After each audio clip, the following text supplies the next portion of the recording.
If there is one thing that Donald Trump absolutely cannot handle, it is being exposed as weak and entirely out of his depth. And right now, as the U.S. military apparatus is entangled in a rapidly escalating war with Iran, the panic radiating from the White House is absolutely palpable.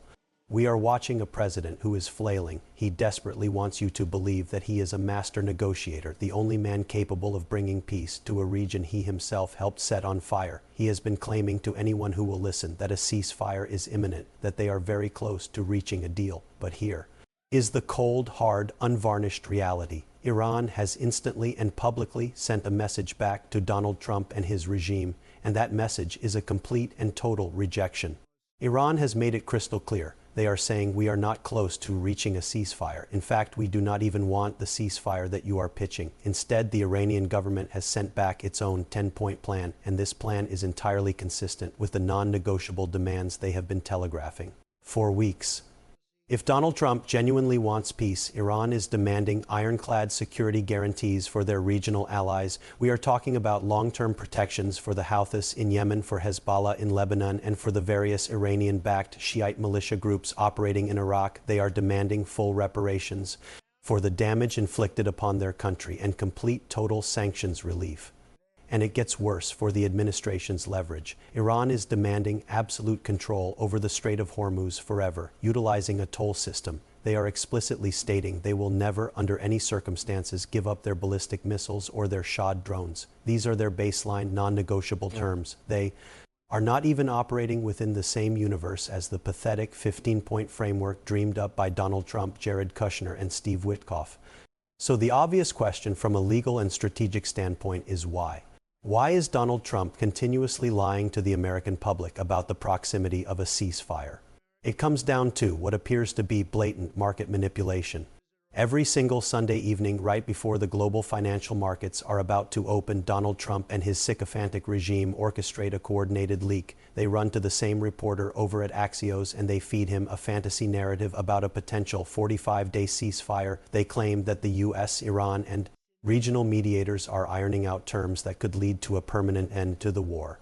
This is, in my professional opinion, absolute undeniable garbage. It is a desperate, transparent ploy designed solely to manipulate the markets, to artificially stabilize oil prices and equities before the opening bell. It is the behavior of an administration that is fundamentally, intellectually, and morally bankrupt. This just into us right now. Iran is now denying that they are in talks with Washington. This is just an hour after President Trump claimed the U.S. has had productive conversations with Tehran. Did you catch that? They are publicly calling out the President of the United States for manipulating energy prices. The regime in Tehran knows exactly what Donald Trump is doing. They know he is desperate for a political win to mask his strategic failures, and they are openly humiliating him on the world stage. This isn't diplomacy, folks. This is a failed casino operator trying to bluff his way through a massive geopolitical crisis and failing spectacularly. And if you want to understand just how deeply demented and detached from reality this situation has become, let us examine his behavior during the annual Easter egg hunt over at the White House. Instead of keeping it a lighthearted, traditional festive occasion for children, Donald Trump hijacked the event. He turned it into a bizarre, rambling press conference about himself and about his catastrophic war in Iran. And as he stood there panicking in front of the cameras, he made claims that are truly beyond the pale for any functioning adult, let alone the commander-in-chief. He actually stood there and suggested that the Iranian people love it when the United States bombs them. He claimed that they want to hear bombs going off because it means they are getting closer to being free. He said, and I quote, "The time the Iranian people are the most unhappy is when the bombs stop." Think about the profound, chilling sociopathy required to make a statement like that. He is actively suggesting that innocent civilians enjoy having their infrastructure, their elementary schools, their bridges, and their universities blown to pieces. It is the twisted, narcissistic logic of a madman. It is horrific. We are living in a reality where the president justifies civilian terror with Easter music playing softly in the background.